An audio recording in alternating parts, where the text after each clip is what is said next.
When my ex-wife, Angela, showed up at my door last week with another man's child, I didn't know whether to laugh at her audacity or cry at the memories her presence stirred.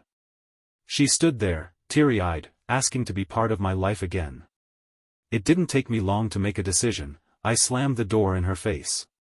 For years, I'd thought about what I'd say if I ever saw her again. In my mind, I imagined delivering some cutting line about betrayal and resilience. But when the moment came, all I could muster was silence and the sound of my front door slamming shut. It wasn't just anger that drove my reaction, it was the weight of everything she had put me and our daughters through. Let me take you back to where it all started. Angela and I met when we were in our mid-20s, working at the same firm. She was 25, and I was 24. Angela was ambitious and had a spark that immediately drew me in. She had a way of lighting up a room with her presence, and I wasn't the only one who noticed. However, to my surprise, she chose me. We dated for 2 years before tying the knot. Our relationship seemed perfect, or as perfect as any young marriage could be.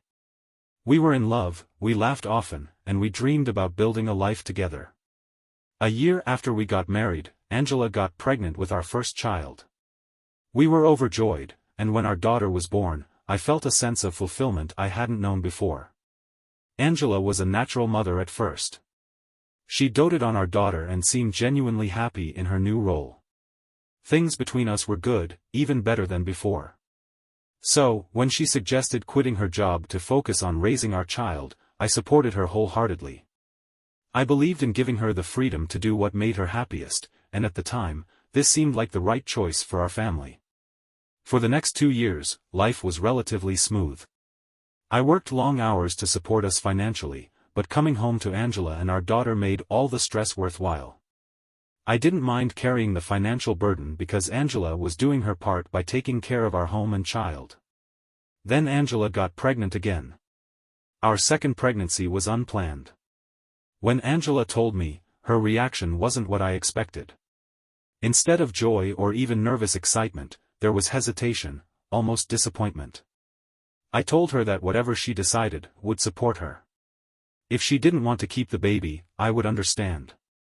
But Angela chose to go through with the pregnancy. At first, I thought everything would be fine. We'd managed to navigate parenthood once before, surely, we could do it again. But from the moment she found out she was pregnant, something shifted. Angela became distant, moody, and withdrawn. Her temper, which had always been mild, became unpredictable. She'd snap at me over minor inconveniences and direct her irritation toward our eldest daughter. I told myself it was the hormones and that things would improve after the baby was born. But deep down, I sensed that something was off. When our second daughter was born, Angela seemed even more detached. Instead of bonding with the baby or embracing her role as a mother of 2, she retreated further into herself. She spent most of her days on the couch, watching TV. The housework piled up, and our daughters barely got any attention from her. At first, I tried to manage everything myself. I'd come home from work and immediately dive into chores, laundry, dishes, cleaning, while also trying to spend time with my daughters. But it wasn't sustainable. I was burning out, and Angela wasn't stepping up. I hired a housekeeper to help, even though it strained our budget. Angela said she needed the help because she was too tired to manage the household. I didn't mind making sacrifices for the sake of our family, but I assumed this was temporary. I thought Angela would bounce back after a few months and resume her responsibilities. Months turned into a year, and nothing changed. Angela continued to sit around all day, claiming exhaustion while the housekeeper did everything. She rarely interacted with the kids, letting them sit in front of the TV with her for hours. Occasionally, she'd pay the neighbor to take them to the park, but even that felt like an afterthought. By this point, I was beyond frustrated. I didn't recognize the woman I had married. The vibrant, driven Angela I fell in love with had been replaced by someone who seemed uninterested in life or her family.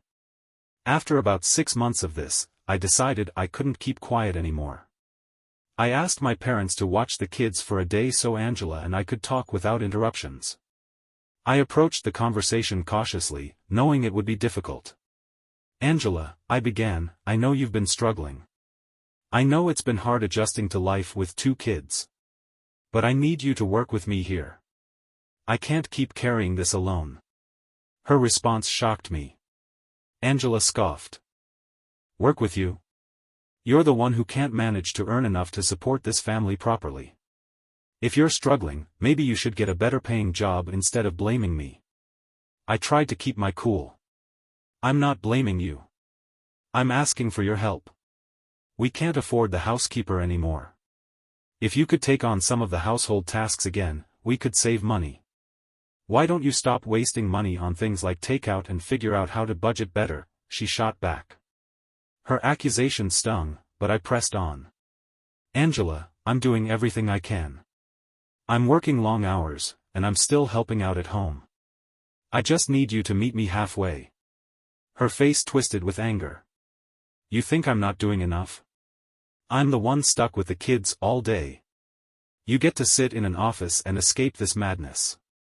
You have no idea how hard my life is." I couldn't believe what I was hearing. I was the one working overtime to keep the family afloat. I was the one coming home to clean, cook, and care for our daughters while Angela lounged on the couch. The argument escalated quickly. At one point, Angela called me a loser and said I wasn't man enough to handle a family. I lost my temper and told her she was failing as a wife and mother. That's when she snapped. Angela shoved me hard, and I stumbled backward into the coffee table. The glass shattered beneath me, cutting into my back. The pain was immediate, but it wasn't as sharp as the realization that the woman I loved had become someone I didn't recognize. As I lay on the shattered glass, the physical pain was secondary to the emotional shock. Angela stood frozen, her face pale as she realized what she had done. I didn't say a word. I couldn't. The only thought in my mind was, this is it. This is the end. She rushed to help me up, muttering frantic apologies, but I waved her off. My hands were trembling as I grabbed my phone to call an ambulance. By the time the paramedics arrived, Angela was crying hysterically, but I refused to look at her. At the hospital, the doctors confirmed that my injuries were superficial, cuts and bruises, nothing life-threatening. But the damage to our relationship felt irreparable. As I sat on the hospital bed, replaying the incident in my mind, one thing became clear: I couldn't trust Angela anymore. When I got home later that night, I told Angela she had to leave. I wasn't asking, I was demanding. "You can't be here," I said firmly. "Not after what just happened. I don't trust you around me, and I certainly don't trust you around the kids." Angela begged me to reconsider. She swore it was a one-time mistake and promised it would never happen again. "I'll do anything to make this right," she pleaded. But I had already made up my mind. "You need help, Angela," I told her. "I'm not saying this to punish you. I'm saying it because it's the truth. You need to figure out what's going on with you and fix it, away from us." After days of back and forth, we agreed on a temporary arrangement. Angela would move in with her parents, who lived in the same city, and begin therapy. She promised to work on herself and return when she was in a better place. I wanted to believe her. The first few weeks without Angela were chaotic. I was suddenly a single father, juggling work, childcare, and household responsibilities. My parents stepped in to help, watching the kids during the day and occasionally cooking meals. Their support was invaluable, but the weight of everything still fell squarely on my shoulders. Meanwhile, Angela started attending therapy. Her therapist later confirmed to me that she was diagnosed with postpartum depression, which explained many of her behavioral changes. The anger, the detachment, the mood swings, it all made sense in hindsight. Knowing there was a medical explanation for her actions softened my anger but didn't erase my doubts. I wanted to believe she could get better, but I also knew that healing wasn't guaranteed. For nearly a year, we lived apart. Angela attended weekly therapy sessions, and we started marriage counseling together. At first, I was hopeful. Angela seemed genuinely committed to improving herself, and for a while, it felt like we were making progress. 6 months into this arrangement, I even allowed her to start visiting the kids, under my supervision. Watching her play with our daughters brought back bittersweet memories of the early days of our marriage. I began to think that maybe, just maybe, we could make this work. The revelation. But then, without warning, Angela started pulling away. She missed a few counseling sessions, then stopped coming altogether. When I asked her why, she brushed it off, saying she needed space. Her communication with me became sporadic. Texts went unanswered, calls went straight to voicemail. I didn't understand what was happening. Her therapist assured me that Angela was still attending her individual sessions, but something felt off. 3 months after she stopped attending counseling, I decided to visit her parents' house. I hadn't done so before because her parents blamed me for Angela's struggles. They believed I had driven her to her breaking point, so Angela insisted it was better if I stayed away. But that day, I ignored her request. I needed answers. When I arrived at her parents' house, her father answered the door. His expression immediately darkened when he saw me. "What are you doing here?" he asked coldly. "I need to talk to Angela," I said firmly. "Where is she?" "She's not here," he replied, attempting to shut the door. I stopped him. "I'm not leaving until I see her." Her father glared at me but didn't respond. Instead, he closed the door in my face. Frustrated, I decided to check the backyard, knowing they often left the back gate open. What I saw stopped me in my tracks. Angela was sitting on a swing, laughing and chatting with a man I didn't recognize. At first, I thought maybe he was a friend or relative, but then I saw her lean in and kiss him. My heart sank. I felt like I was in a nightmare, unable to wake up. The man noticed me first and immediately pulled away. Angela turned around, her face twisting in shock when she saw me. "Wait, I can explain," she called after me as I turned to leave. I didn't stop. I didn't even look back. My mind was racing, but I knew one thing for certain: I was done. When I got home that evening, I blocked Angela on every platform: calls, texts, social media. I didn't want to hear her excuses. The next morning, I called my lawyer and began the process of filing for divorce. I explained everything to him: Angela's behavior, her detachment, her betrayal. He assured me we had a strong case, especially given her history of neglect and the incident where she had pushed me. When Angela was served with divorce papers, she didn't fight back. Instead, she made a shocking decision: she voluntarily terminated her parental rights. According to her, it was for the best. She wanted to start fresh with the man I'd seen her with, who I later learned was an old high school friend named Sean. Angela chose her new relationship over her children, a choice that hurt more than I could put into words. My parents stepped up during the divorce, helping me care for the girls while I navigated the legal process. At the time, I was grateful for their support, unaware of the betrayal that was brewing beneath the surface. By the time the divorce was finalized, Angela had walked away with nothing. No custody, no alimony, no connection to the family she had abandoned. It felt like justice, but it also felt hollow. I wasn't celebrating, I was surviving. The months after the divorce were some of the hardest of my life. I was determined to give my daughters the stability they deserved, but the weight of being their sole provider was overwhelming. Little did I know, the worst betrayal was still to come. For 5 years after the divorce, I focused on rebuilding my life. My daughters and I moved into a new home, one that was smaller but filled with love and laughter. I worked hard at my job, eventually earning a promotion that allowed us to live comfortably. I thought the chaos of my marriage and divorce was firmly behind me. During that time, my parents were a tremendous help, or so I believed. They looked after my daughters when I worked late and offered a steady presence in their lives. I was thankful for their support and trusted them completely. But all of that changed the day Angela showed up at my door. When I slammed the door in Angela's face, I thought that was the end of it. I tried to shake it off and focus on my routine, but later that day, I received a call from my parents. "Why did you turn her away?" my mother demanded. "Excuse me?" I replied, stunned by her tone. "She's your wife, well, your ex-wife, and the mother of your children. You had no right to turn her away like that," she said. My anger flared. She gave up her rights years ago. She walked out on me and the girls, remember? She's not their mother anymore, and she's certainly not part of this family. She made a mistake, my father chimed in. Haven't you ever made a mistake? Angela has been through a lot. She's getting divorced from that Sean guy, and she wants to make things right. That's not my problem, I snapped. And how do you even know she's getting divorced?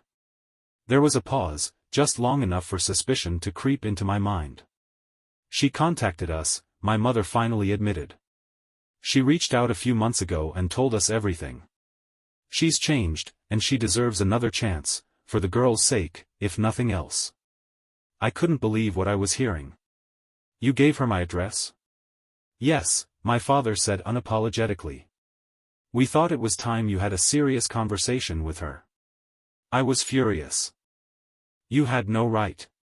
After everything she did to me, to the girls, you went behind my back and invited her into our lives? She's their mother, my mother shot back. No matter what you think of her, the girls deserve to have her in their lives. You don't get to make that decision on your own. They're my daughters, I said through gritted teeth. Not yours. And Angela lost the right to call herself their mother when she walked out. Don't you dare interfere again. I hung up, shaking with anger. But as much as I wanted to move past the conversation, something didn't sit right. Why were my parents so invested in Angela's redemption? The more I thought about it, the more suspicious I became. My parents' insistence that Angela deserved another chance didn't add up. They had been so supportive during the divorce, why would they suddenly turn on me now? Determined to get answers, I confronted them in person. When I arrived at their house, I went straight to the point. How long have you been talking to Angela? I asked. They exchanged nervous glances. Since the divorce, my mother admitted reluctantly. Her words hit me like a punch to the gut. What? She reached out shortly after the divorce was finalized, my father said. She wanted to stay connected to the girls, even if she couldn't see them. We thought it was the right thing to do. You lied to me, I said, my voice trembling. You've been going behind my back for years? It wasn't like that, my mother said quickly. We didn't tell you because we knew how you'd react. But Angela has been trying so hard to make things right. She's been seeing the girls every time they're here. I froze. What do you mean she's been seeing them? My father sighed. Whenever you dropped the girls off, we'd invite Angela over. They'd spend time together, just for a few hours. It was harmless. Harmless. They thought letting Angela back into my daughters' lives without my knowledge was harmless.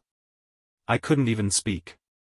My mind raced, piecing together the implications of what they had done. Every time I had trusted my parents to care for my children, they had betrayed that trust. You let her manipulate my kids, I finally said, my voice shaking with anger. You went behind my back and let her back into their lives, after everything she did to us. She's their mother, my mother said defensively. We couldn't just cut her out completely. You don't understand what she's been through. I don't care what she's been through, I snapped. She abandoned her family. She cheated, she gave up her rights, and she chose someone else over us. That's not a mother, that's a stranger. When I got home, I sat down with my daughters and gently asked them about what had been happening at their grandparents' house. At first, they were hesitant to talk. But when I reassured them they weren't in trouble, they started to open up. Yes, we saw Mommy, my eldest admitted quietly. Grandma said we weren't supposed to tell you. Why not? I asked, trying to keep my voice calm. She said it would make you sad, my youngest chimed in. And that God might be mad at us if we told. My heart broke. Angela and my parents had manipulated my daughters, using fear and guilt to keep them quiet. They had been put in an impossible position, forced to lie to protect people they barely understood. I hugged them tightly, promising that they would never have to keep secrets like that again. It's okay, I said softly. You don't have to see her anymore if you don't want to. Both girls nodded, their relief palpable. The betrayal was too much to bear. I realized that the only way to protect my daughters was to cut Angela, and my parents, out of our lives completely. I contacted my lawyer and began the process of filing restraining orders against all three of them. The evidence was overwhelming: emails, messages, and even admissions from my parents. I made it clear that I would no longer tolerate any interference in my life or my daughters' lives. At the same time, I began taking additional precautions. I upgraded the security at our home, installed cameras, and informed my daughter's school about the situation. Only I was authorized to pick them up or drop them off. I also started attending therapy with my daughters to help them process everything they had been through. I wanted them to understand that none of this was their fault and that they were safe now. The process of filing restraining orders against Angela and my parents was emotionally draining, but I knew it was necessary. My lawyer assured me that we had a strong case, especially given the evidence of manipulation and secret meetings with my daughters. When Angela and my parents were served, the fallout was immediate. Angela tried reaching out to me through mutual acquaintances, insisting that she just wanted to be a mother again. But her words held no weight. She had given up that role years ago when she chose Sean over her family. My parents, on the other hand, were livid. They accused me of overreacting, of punishing them for doing what was right. My mother sent me a long, scathing email, claiming that I was depriving my daughters of their grandparents and ruining the family. But I stood firm. My priority was my daughters, not appeasing people who had betrayed me. The court date arrived a few weeks later.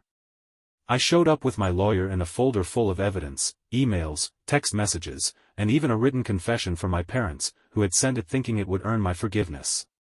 Instead, it sealed their fate. Angela was present, looking tired and defeated. My parents sat beside her, glaring at me as if I were the villain in this story. I felt a pang of sadness, realizing how far we had fallen as a family, but I quickly reminded myself why I was there. The hearing was straightforward. My lawyer presented our case clearly, emphasizing the manipulation of my daughters and the breach of trust. Angela's lawyer tried to argue that she deserved a chance to reconnect with her children, but the judge wasn't convinced. In the end, the court granted the restraining orders.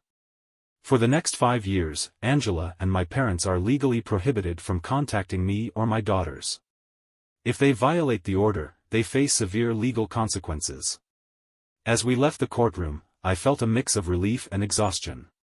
The battle was over, but the scars it left would take time to heal. The weeks following the court hearing were a period of adjustment. For the first time, my daughters and I had a sense of peace and security. There were no more unexpected visits or manipulative phone calls. The silence was liberating. I threw myself into creating a stable, happy life for my girls. We started a new family routine that included weekly game nights and Sunday outings. I made it a point to be present for every school event, every bedtime story, and every tear that needed wiping. Our therapy sessions became a cornerstone of our healing process. My daughters began to open up about their feelings, sharing how confused and scared they had been during the years of secrecy. I reassured them that they were safe now and that they didn't need to carry those burdens anymore. Not long after the restraining orders were issued, I heard through mutual acquaintances that Angela's life had taken another downturn. Sean had officially moved to another state, leaving her and their son behind. She was struggling financially, working long hours at a low-paying job to make ends meet. I won't lie, part of me felt vindicated. Angela had made her choice, and now she was reaping the consequences. But another part of me felt pity for her. Not because she deserved it, but because of what she had thrown away. She had a family that loved her, children who adored her, and she gave it all up for a relationship that crumbled at the first sign of hardship. Still, I reminded myself that her downfall was not my responsibility. My focus was on my daughters and the life we were building together. The betrayal from my parents was harder to process. These were the people who had raised me, who had been my support system during the darkest times of my life. To realize they had been conspiring with Angela for years was a blow I never saw coming. Cutting them out of my life wasn't an easy decision, but it was necessary. I couldn't allow people who had shown such blatant disregard for my trust to remain in my daughters' lives. My daughters adjusted surprisingly well to their absence. Perhaps they sensed the tension and manipulation all along, even if they couldn't articulate it. Still, I made it a point to reassure them that they were loved and that our family, small as it might be, was strong. Update.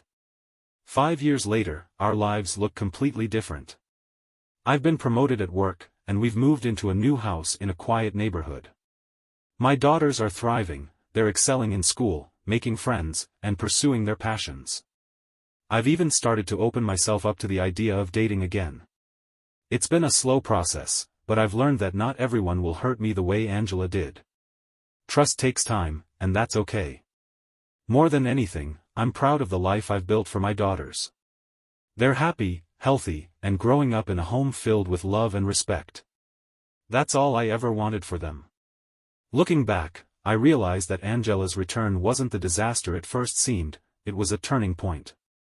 It forced me to confront the lingering betrayals in my life and take decisive action to protect my family. I don't hate Angela anymore. I don't have the energy for hate. Instead, I've let go of the past and focused on the future. Angela made her choices, and I made mine. As for my parents, I'm not sure if reconciliation is possible. Maybe one day, when the hurt isn't so fresh, we can have a conversation. But for now, I'm content with the family I have, my daughters and the life we've built together. To anyone reading this who's been betrayed or let down by someone they trusted, know this: you are stronger than you think. Healing takes time, but it's possible. And on the other side of the pain, there's peace. Thank you for watching the video. Subscribe and turn on notifications to be the first to have radish and real stories with you. Have a great day.